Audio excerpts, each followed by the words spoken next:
तो लास्ट हम लोग का प्रोग्रेस था माइटोकॉन्ड्रिया का स्ट्रक्चर, अल्ट्रा स्ट्रक्चर हुआ था। एक चीज़ बोले थे कि छूटा हुआ है, जिसको जहाँ से हम लोग आगे बढ़ेंगे वो था माइटोसोल, है ना।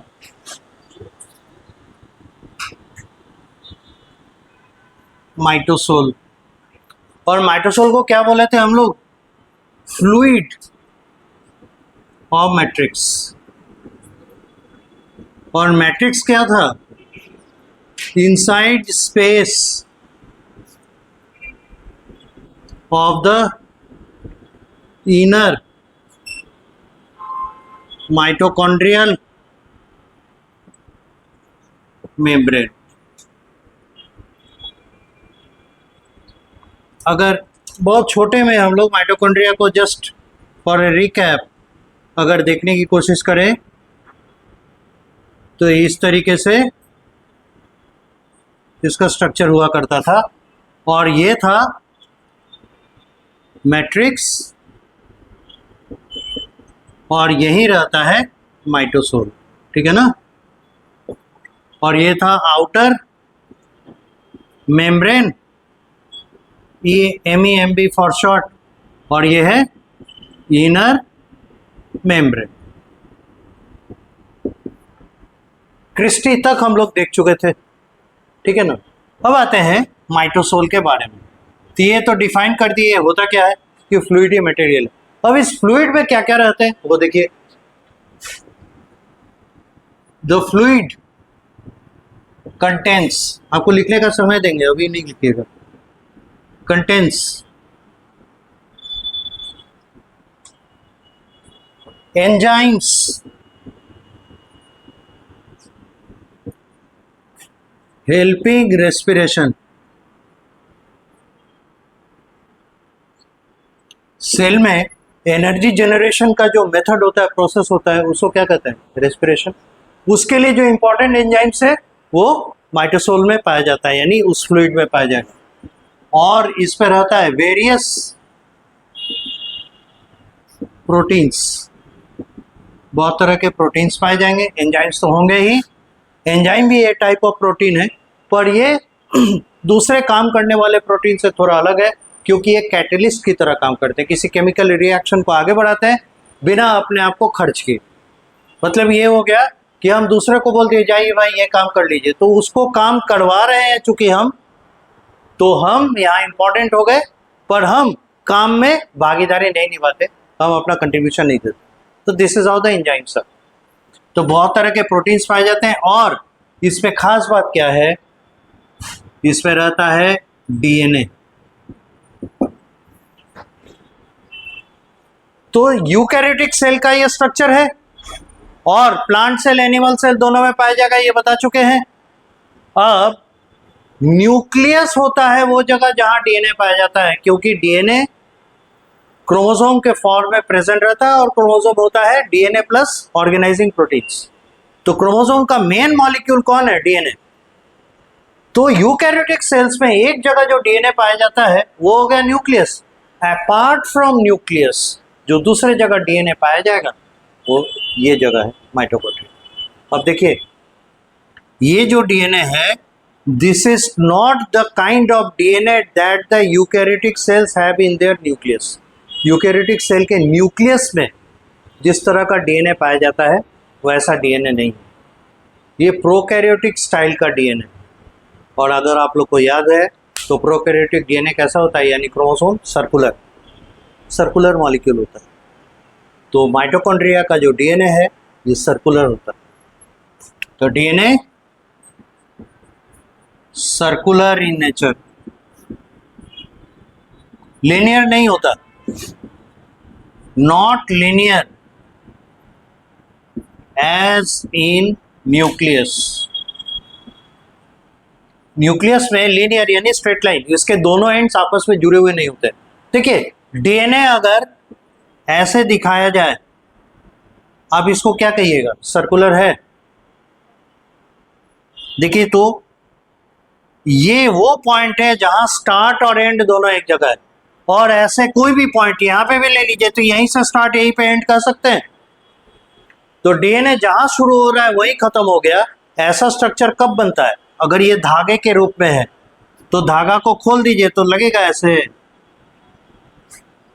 It is actually a large circle but has been folded and folded and folded to acquire this kind of shape. तो एक जगह इकट्ठा होने के लिए वो ऐसा स्ट्रक्चर एक्वायर करता है। तो बैक्टीरिया का जो डीएनए होता है ना, उसका जो क्रोमोसोम होता है वो इस तरह का होता है। तो इसमें भी मोर और लेस इसी तरह का, इतना कॉम्प्लेक्स नहीं लेकिन इसी तरह का मोर और लेस इसका सर्कुलर नेचर होता है, मतलब ऐसा ही दिखता है।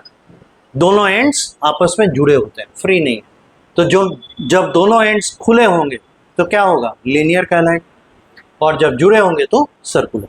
इसका डीएनए सर्कुलर होता है। और चौथी बात, इसमें होगा आरएनए।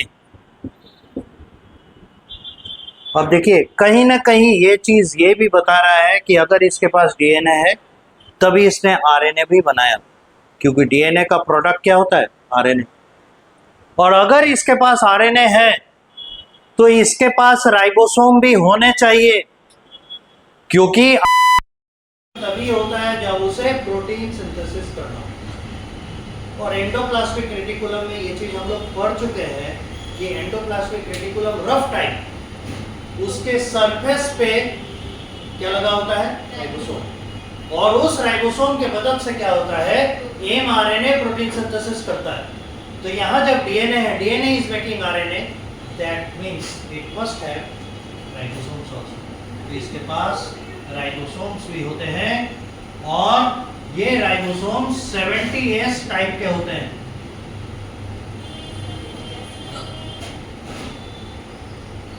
ये राइबोसोम पढ़ाते समय बताएं, ठीक है, फिर इसके बारे में डिस्कस करेंगे। फिलहाल इतना जान के रखिए, राइबोसोम जो प्रोकैरियोटिक होते हैं वो 70S टाइप के होते हैं, ठीक है। और वैसा राइबोसोम ये कंटेन करता है।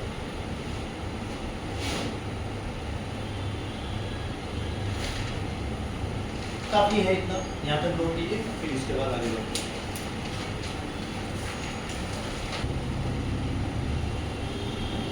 अब देखिए आगे बढ़ते हैं, फंक्शंस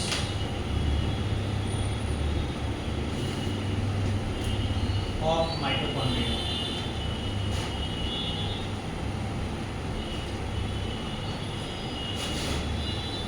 पॉइंट नंबर 1, सभी जानते हैं ये power house of the cell कहलाता है। शुरू से हम लोग पढ़ते हैं, पावर हाउस क्यों कहते हैं, एटीपी प्रोड्यूस करता है। और एटीपी है क्या, उसको हम लोग एटीपी को कैसे डिफाइन करते हैं, energy currency of the cell. तो चूंकि एनर्जी प्रोडक्शन का साइट है सेल में, इसीलिए हम लोग पावर हाउस ऑफ सेल कहते हैं। It is site of respiration in any eukaryotic cell। Any eukaryotic cell बोलने का मतलब है प्लांट सेल और एनिमल सेल दोनों में ही ये पावर जनरेशन का जगह है, एनर्जी जनरेशन का जगह है, तभी तो ये साइट ऑफ रेस्पिरेशन है, ठीक है। Number 2, it produces ATP, the energy currency of the cell with the help of a special protein जिसे F0 F1 पार्टिकल कह रहे थे, या एटीपी सिंथेस एंजाइम हम लोग कह रहे थे, या ऑक्सीजोम नाम दिए थे। वो क्रिस्टी के ऊपर मैच स्टिक टाइप स्ट्रक्चर्स थे, वही है F0F1 पार्टिकल, और उसी के मदद से एटीपी सिंथेसिस इस माइटोकॉन्ड्रिया में होता है, ठीक है। तो साइट ऑफ रेस्पिरेशन है, एनर्जी जनरेशन कर रहा है, और किसके मदद से कर रहा है, एटीपी सिंथेसिस एंजाइम की मदद से। नंबर 3, सिर्फ इतना ही नहीं, सेल के अंदर फैट यूटिलाइजेशन का साइट यही है। फैट्स को डिग्रेड करके, उसको ब्रेक करके, उससे एनर्जी प्रोड्यूस करने का केवल और केवल कैपेसिटी माइटोकॉन्ड्रिया में होता है। लेकिन ये लार्ज फैट मॉलिक्यूल्स को डिस्ट्रॉय करके, डिग्रेड करके, डिस्ट्रॉय गलत टर्म होगा, डिग्रेड करके, ब्रेक करके उससे एनर्जी प्रोड्यूस कर सकता है। यानी अपने रेस्पिरेशन के लिए जो मटेरियल यूज किया जाएगा उसे फैट्स को भी यूज कर सकते हैं। ठीक है, तो अगर फैट्स को ये ब्रेक कर सकता है, फैट डाइजेस्टिंग एंजाइम इसमें होगा और होता है, और वो पाए जाते हैं इसके माइटोसोल में। Its mitosol contains fats digesting enzymes, and so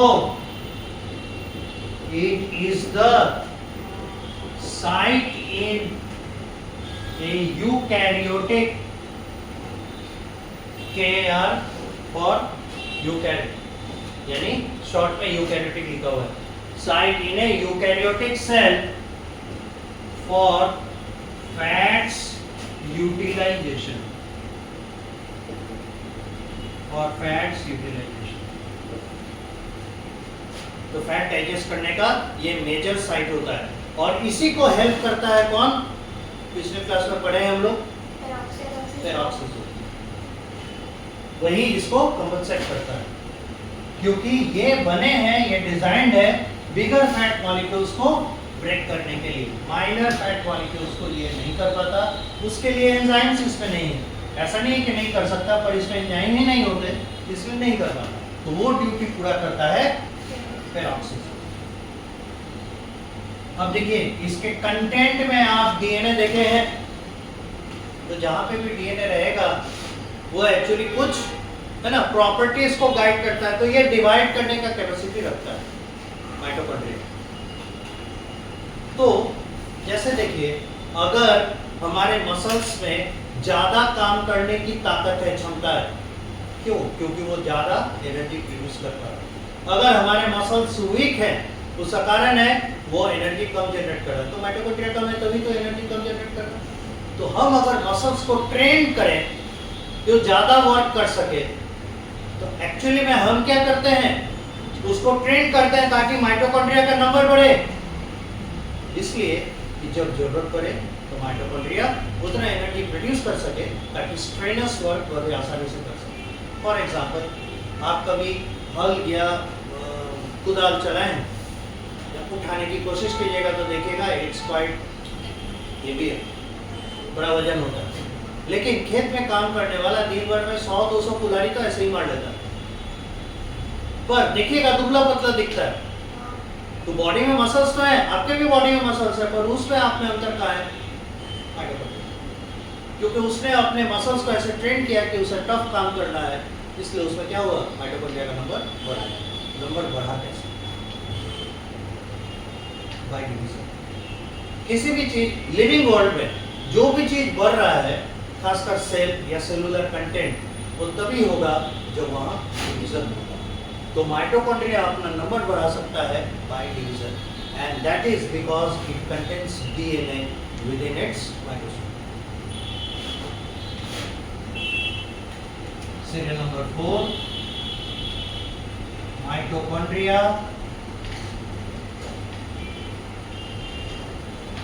can increase its number by division as it has its own DNA। तो डीएनए की मदद से डिवीजन कैपेबल होता है। फिर डीएनए का एक और काम है आरएनए प्रोड्यूस करना, और इसीलिए इसके माइटोसोल में आरएनए दिखते हैं। It can produce its own RNA bye it's DNA.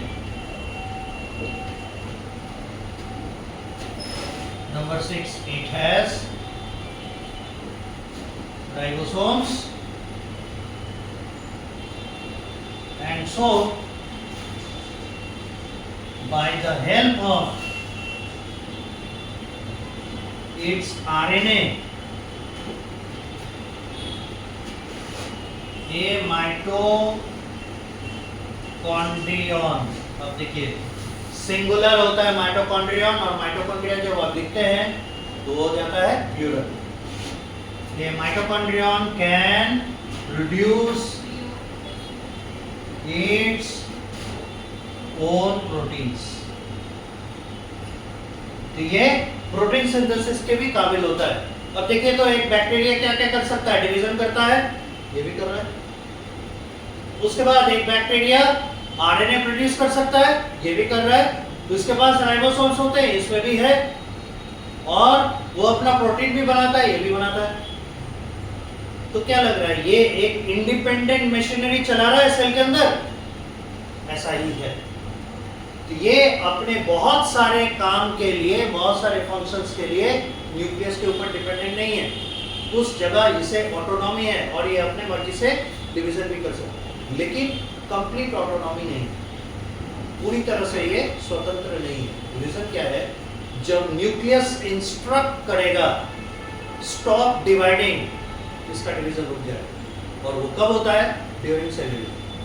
इसीलिए देखे होंगे सेल डिवीजन के दौरान उसका माइटोकॉन्ड्रिया, उसका एंडोप्लाज्मिक रेटिकुलम, उसका गोल्गी कॉम्प्लेक्स डिसअपीयर होता है, और फिर ये वापस आता है जब साइटोकाइनेसिस हो जाता है, सेल दो पार्ट में डिवाइड होता है। तो उस समय उसका डिवीजन रोक दिया जाता है, और ये किसके आदेश से हुआ, nucleus. That means nucleus has superiority over command and control over mitochondria. तो जब कोई आपको कमांड करता है तो आपको पूरी स्वतंत्रता नहीं मिली हुई। That is why it is semi autonomous organism.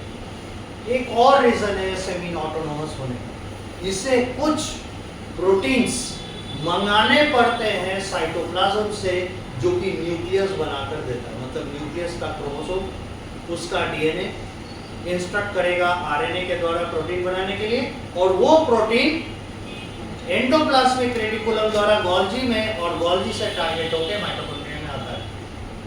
यानी कुछ चीजों के लिए, कुछ प्रोटीन्स के लिए माइटोकॉन्ड्रिया न्यूक्लियस डिपेंडेंट है। एक तो डिवीजन के ऊपर, और दूसरा अपने कुछ प्रोटीन्स के लिए जो कि न्यूक्लियस पे डिपेंडेंट है, इसलिए semi autonomous. Number 7, it's division is dependent upon the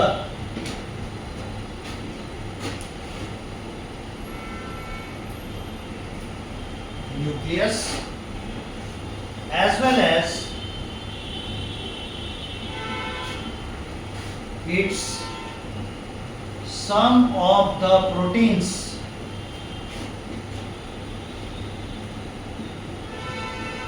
are imported from the cytoplasm. So it is a semi-autonomous organ.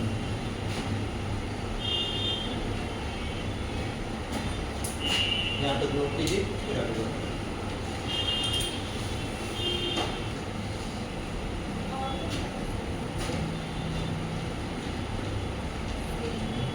अब एक चीज है कि अगर इसका कंपैरिजन करें किसी प्रोकैरियोटिक सेल से, तो क्या क्या सिमिलरिटी मिलता है, कौन कौन बता पाएंगे? कौन कौन सा सिमिलरिटी आप लोग बता पाएंगे? सूची तो सर 70s क्या, राइबोसोम। पहला सिमिलरिटी मिला, दूसरा क्या मिला?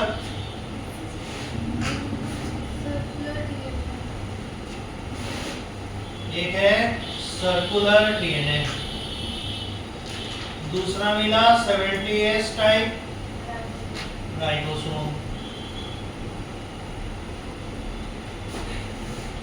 और डिवाइडिंग कैपेसिटी, है ना। और क्या करता है, सेल्फ आरएनए प्रोडक्शन, और क्या है, सेल्फ प्रोटीन प्रोडक्शन। ये सभी चीजें इंडिकेट करती है कि ये किसी जमाने में इंडिपेंडेंट प्रोकैरियोटिक सेल रहा होगा। लेकिन यूकैरियोटिक सेल्स क्या करते हैं, या तो डिस्ट्रॉय करके मटेरियल्स को एब्जॉर्ब करते हैं या फिर उन्हें निगल जाते हैं। तो किसी यूकैरियोटिक सेल ने इस प्रोकैरियोटिक सेल को एनगल्फ कर लिया होगा, निगल लिया होगा। निगलने के बाद पाया गया क्या कि ये एटीपी बना रहा है जो यूकैरियोटिक सेल के लिए हेल्पफुल हो गया, और यूकैरियोटिक सेल में जो प्रोटीन्स बन रहे हैं वो इस माइटोकॉन्ड्रिया वाले प्रोकैरियोटिक सेल के लिए हेल्पफुल हो गया। तो जब दोनों को एक दूसरे से बेनिफिट मिल रहा है, फिर क्या होगा, दोनों एक साथ रहने लगे। प्रोकैरियोटिक सेल जो है ये यूकैरियोटिक सेल के अंदर साइटोप्लाज्म में रहने लगा, और इस तरीके से दोनों एक साथ कोहैबिटेट में आ गए, कोहैबिटेशन में आ गए। इसमें दोनों को एक दूसरे से बेनिफिट मिल रहा है। ऐसे रिलेशनशिप को कहा जाता है सिम्बायोसिस, ठीक है। ऐसे टर्म को ऐसे रिलेशनशिप को कहा जाता है सिम्बायोसिस, जो कि दोनों दो डिफरेंट ओरिजिन के स्ट्रक्चर्स हो, सेलुलर स्ट्रक्चर्स हो या ऑर्गेनिजम्स हो, ठीक। तो इसी बेसिस पे इसे हम लोग, मतलब माइटोकॉन्ड्रिया को हम लोग एंडोसिम्बायोन्ट कहते हैं, ठीक है। यहाँ हेडिंग करेंगे सीरियल नंबर 8 में, फॉलोइंग बातें करें, following are the similarities with a prokaryotic cell. Following are the similarities with a prokaryotic cell. इसको नोट कीजिए।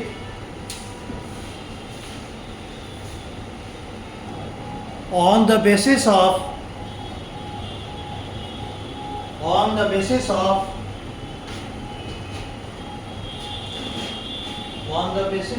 above similarities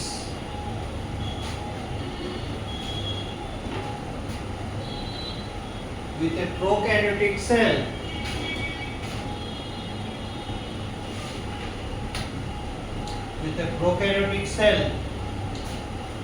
mitochondria are considered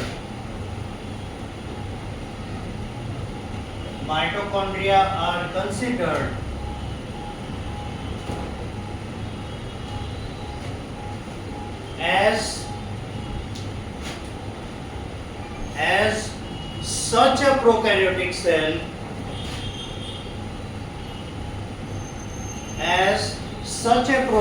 cell, which gets benefit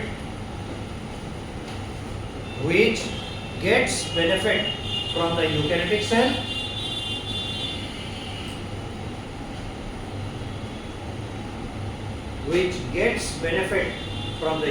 cell, and produces ATP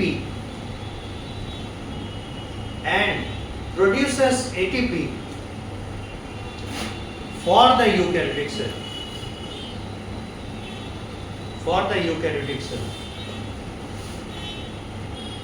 full stop के बाद देखिएगा, both are benefited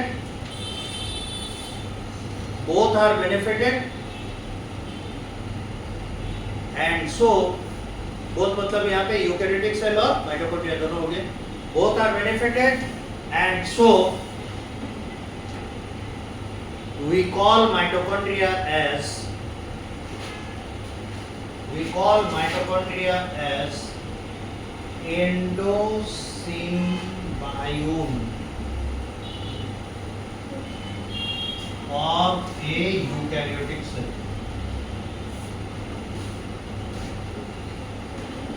Endosymbiont of a eukaryotic cell.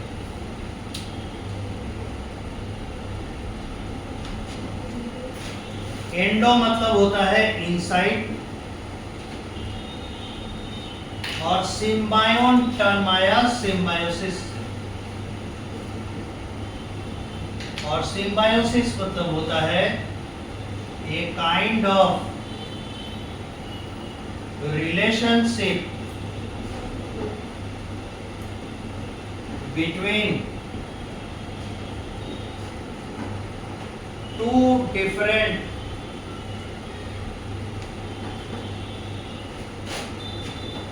species of cells or organisms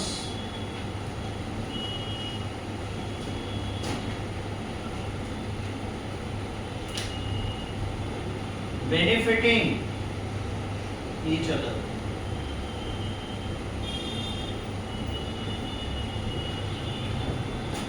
दो अलग species के cell या organism के बीच में ऐसा रिलेशनशिप जिसमें कि दोनों एक दूसरे को बेनिफिट पहुंचाते हैं, वो ऐसे रिलेशनशिप को कहते हैं सिम्बायोसिस। और चूंकि यूकैरियोटिक सेल के अंदर रह के ये एक दूसरे को बेनिफिट पहुंचा रहे हैं, इसीलिए ये हो गया एंडोसिम्बायोसिस।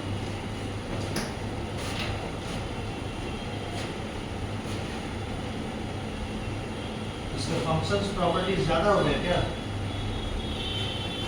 नहीं ना, नहीं ना, नहीं हुआ तो एक दो और ले लीजिए। Serial number 9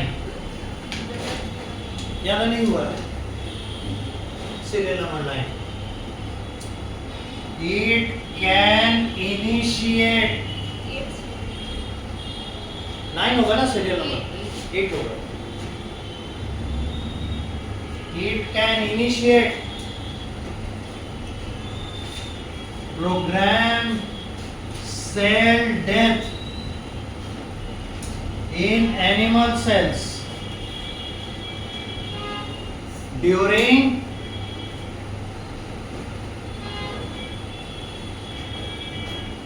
viral attack or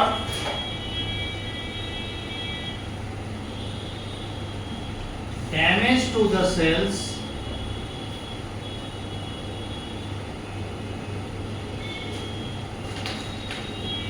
that are non-repairable। कहता है एनिमल सेल्स में प्रोग्राम सेल डेथ मतलब सुसाइड करना।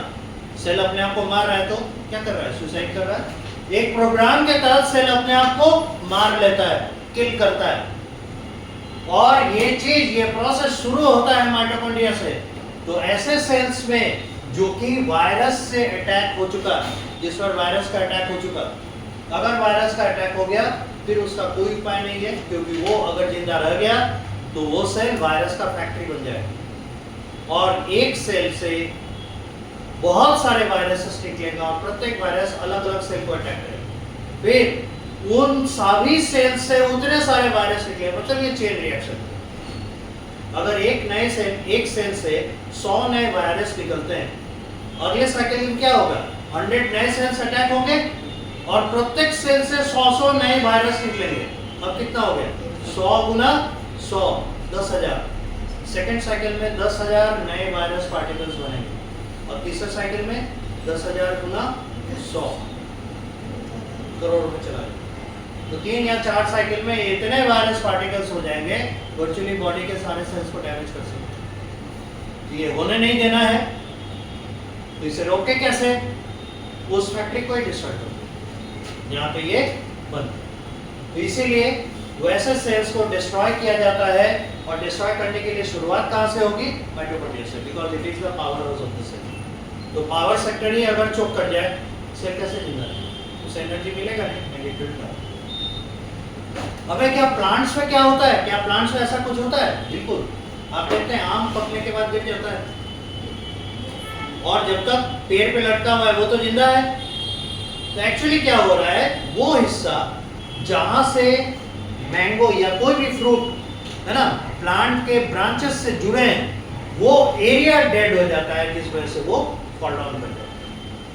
तो एक्टिवली मैच्योर फ्रूट्स को फॉल डाउन कराने के लिए वहां पे भी प्रोग्राम सेल डेथ कराया जाता है, पर वहां पे प्रोग्राम सेल डेथ का, प्लांट के केस में प्रोग्राम सेल डेथ का दूसरा नाम है और वो है सेनेसेंस। और ये सेनेसेंस रेगुलर फेनोमेना है। जितने भी पीले पत्ते होते हैं देखते हैं झड़ जाते हैं, जितनी भी सूखी हुई डालियां हैं, ड्राइड ब्रांचेस हैं, फॉल डाउन कर जाते हैं।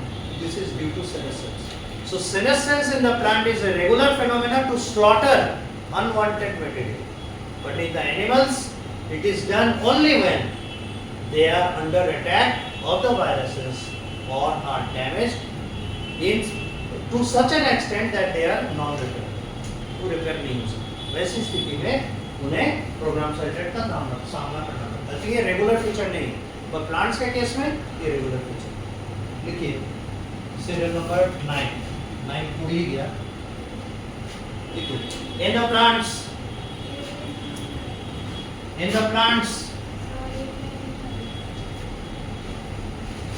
ये हो गया लिखना। अच्छा पूरा दिन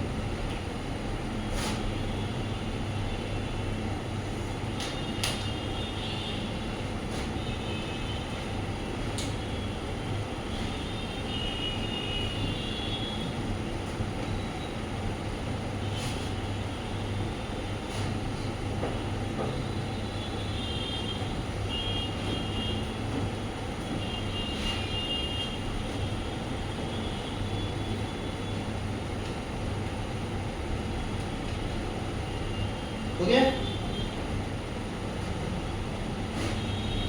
देखिए in the plants mitochondria initiate,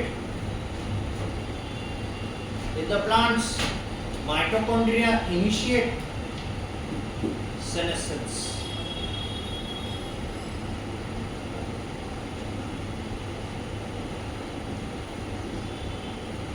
In plants, mitochondria initiate senescence to fall down the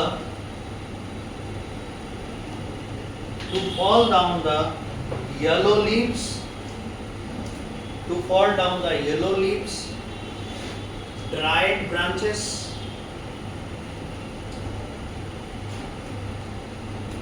yellow leaves, dried branches and mature fruits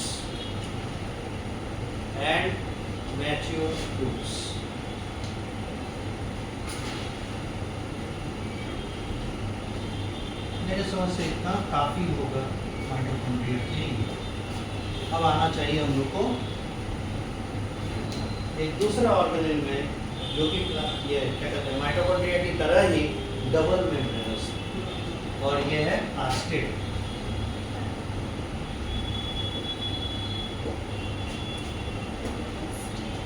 तो प्लास्टिड होते हैं प्रेजेंट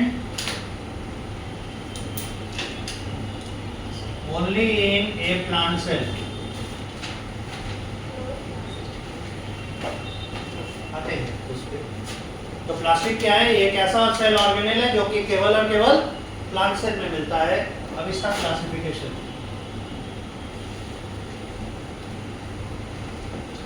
यानी टाइप्स।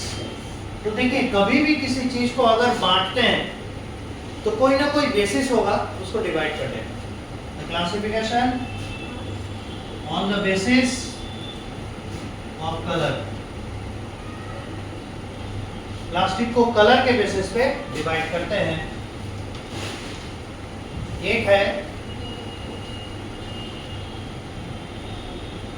क्लोरोप्लास्ट, दूसरा है क्रोमोप्लास्ट और तीसरा है ल्यूकोप्लास्ट। तो आपको क्या बोले ऊपर में देखिए तो कलर के बेसिस पे इन्हें डिवाइड किया गया है।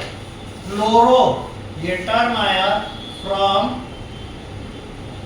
क्लोरोफिल, और क्लोरोफिल होता है ग्रीन कलर। सो क्लोरोप्लास्ट क्या होता है? ग्रीन। क्रोमो, क्रोमो टर्म आया क्रोम से, मतलब है कलर, यानी ये होते हैं कलरफुल और ऑफ वेरियस कलर्स।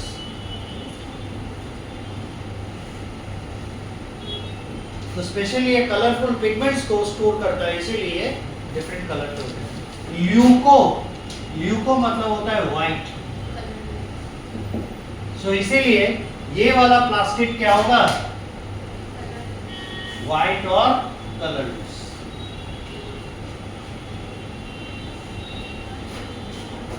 ठीक है, ये क्लासिफिकेशन हुआ on the basis of colour. Chloroplast क्या करता है, इसका फंक्शन है फोटोसिंथेसिस।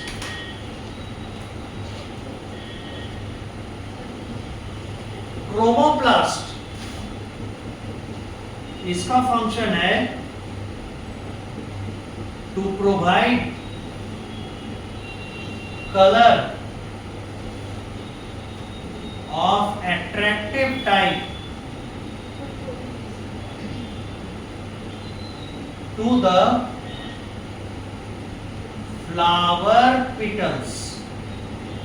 रंग बिरंगे जो फूल होते हैं उनका जो पेटल अट्रैक्टिव लगता है वो इसलिए क्योंकि उसमें क्रोमोप्लास्ट पाए जाते हैं।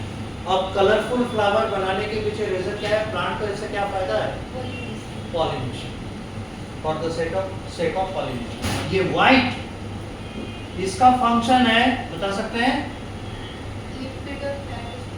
Food storage. ठीक है, अब है क्या, जब क्लासिफिकेशन कर ही रहे हैं तो पूरा करेंगे। Classified on the basis of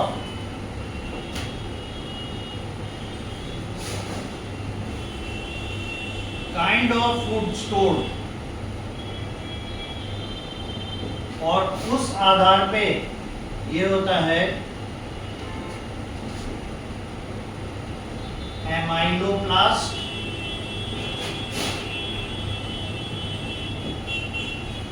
एलाइयोप्लास्ट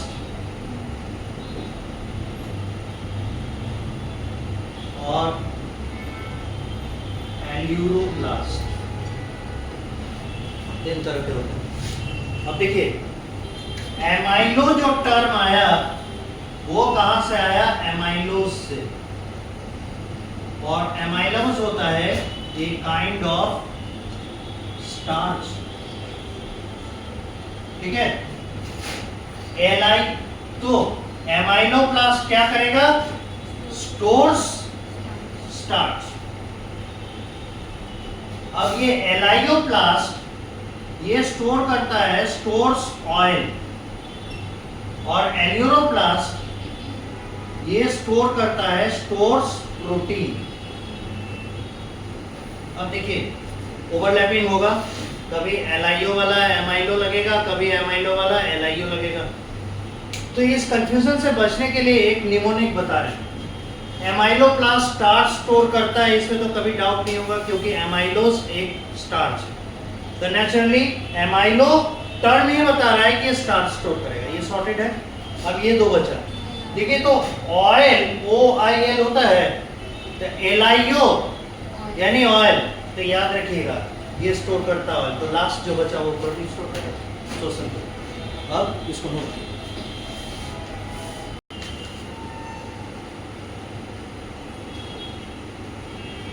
अब हम लोग रिप्रेजेंटेटिव प्लास्टिक के रूप में जिसको स्टडी करते हैं वो है क्लोरोप्लास्ट।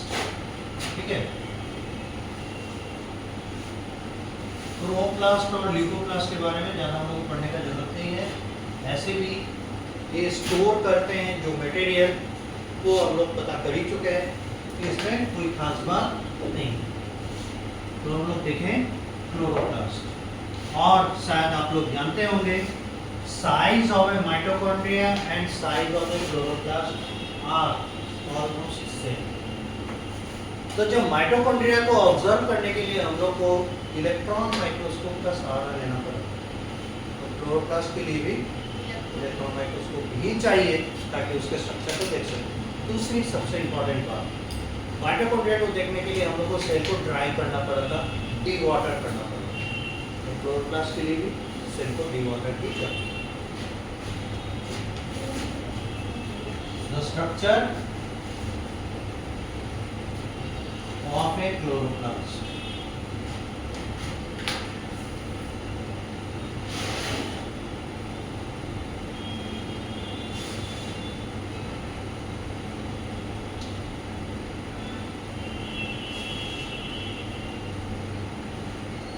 तो देख के समझ में आ ही रहा होगा, ये भी डबल मेम्ब्रेनस स्ट्रक्चर है।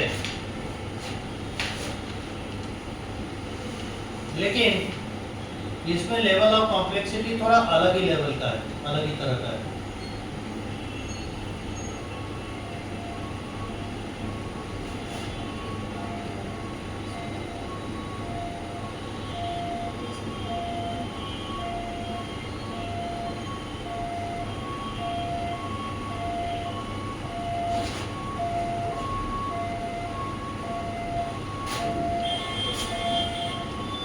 अब ये देखिए, ये है आउटर मेम्ब्रेन, ये हो गया इनर मेम्ब्रेन, ये हो गया इंटर मेम्ब्रेन स्पेस। अब ये है स्पेस विदिन इनर मेम्ब्रेन, और इसे कहेंगे यहां पे भी मैट्रिक्स। इस मैट्रिक्स में फ्लूइड होगा, फ्लूइड ऑफ मैट्रिक्स, और इसे कहेंगे स्ट्रोमा। ठीक है, वहां माइटोकॉन्ड्रिया के केस में उसे क्या कहते थे, माइटोसोल, यहां स्ट्रोमा। अब देखिएगा, इसमें सिंगल मेम्ब्रेनस स्ट्रक्चर पाए जा रहे हैं। ये सभी जो है एक के ऊपर एक सिंगल मेम्ब्रेन बाउंड स्ट्रक्चर्स हैं, और इन्हें कहा जाता है थाइलाकॉइड। इन्हें कहेंगे थाइलाकॉइड्स। ये जो थाइलाकॉइड का एक बंच है, ये हो गया बंच,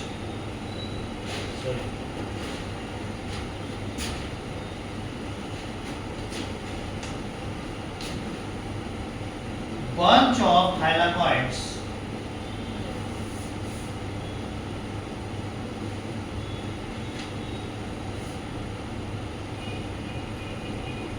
ये कहलाता है ग्रैनम। ये ऐसे ऐसे बहुत सारे हैं, है ना। ये ग्रैनम हो गया सिंगुलर, और इसका प्लूरल होगा ग्राना। ठीक है, जैसे वहां क्रिस्टा एंड क्रिस्टी था, उसी तरह यहां ग्राना एंड ग्रैनम है। अब देखिए, ये वाला पोर्शन क्या है, मेम्ब्रेन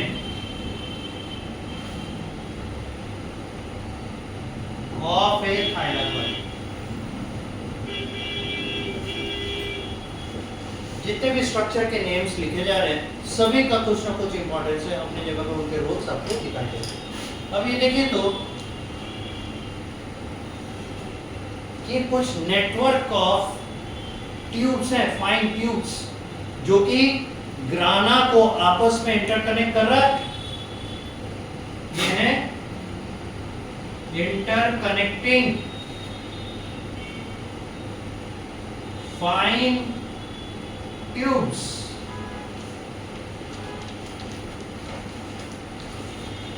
ज्वाइनिंग ग्राना, और इसे कहते हैं स्ट्रोमा लैमिला। ये हो गया सिंगुलर। स्ट्रोमा तो इसका फ्लूइड हो गया, लैमिला कहते हैं सरफेस को, मतलब ये सरफेस कहाँ नजर आ रहा है हम लोग को? स्ट्रोमा में, इसीलिए लैमिला मतलब होता है सरफेस। क्योंकि ये सरफेस हम लोग को स्ट्रोमा में नजर आ रहा है इसलिए इसका नाम पड़ा स्ट्रोमा लैमिला, लेकिन ये सिंगुलर, अब प्लूरल होगा तो स्ट्रोमा लैमिली, ये हो गया प्लूरल। फिगर है ultra structure of a chloroplast, या तो पूरा कीजिए। एक क्वेश्चन देखिए तो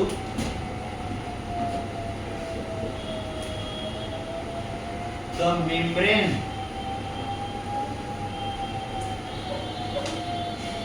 of a mitochondria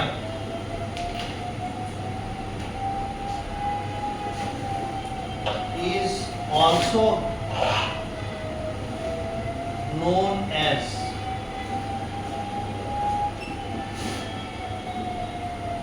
plasma membrane,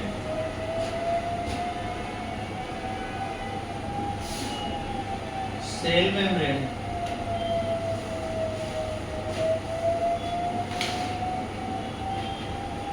pericytoplasmic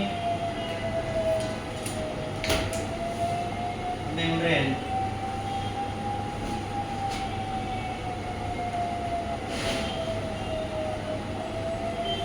nuclear membrane।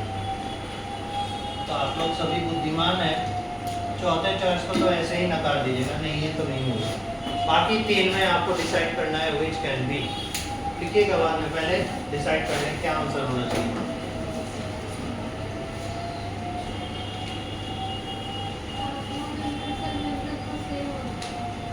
Plasma membrane, यही तो सोचना है, तो इसमें कोई ना कोई तो आंसर जरूर होगा। तो एक चॉइस तो ऐसे ही हट गया, ऐसा आसान सा चॉइस दे दिए कि कोई भी उसको नकार दे। एक जवाब आया सेल मेम्ब्रेन, कोई और बोल दीजिए प्लाज्मा मेम्ब्रेन, कोई और बोल दीजिए पेरिसाइटोप्लाज्मिक मेम्ब्रेन, एक तो सही हो गई।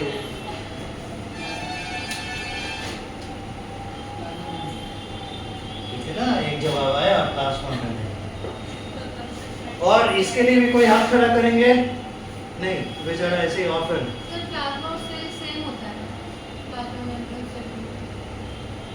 प्लाज्मा और सेल्स कैसे सेम हो जाए?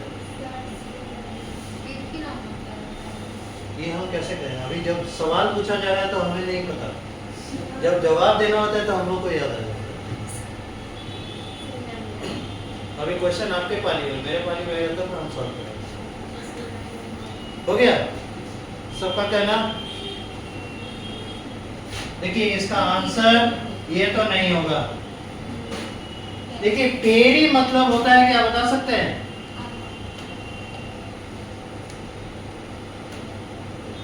Periphery,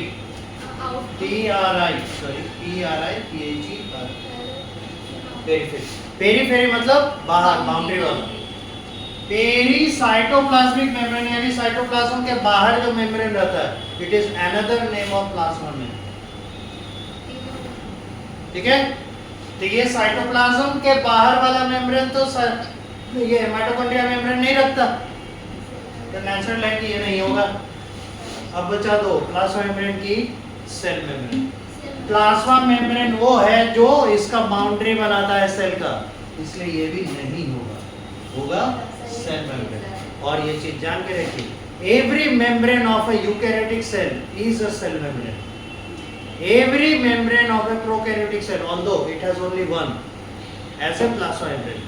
So, plasma membrane of a prokaryotic cell is also a cell membrane. So, any type of membrane is a cell membrane. ठीक है? तो ये plasma membrane के कैटेगरी में भी नहीं आएगा, पेरीसाइटोप्लाज्मिक मेम्ब्रेन के कैटेगरी में नहीं आएगा, ये तो नहीं आएगा, तो answer will be cell membrane.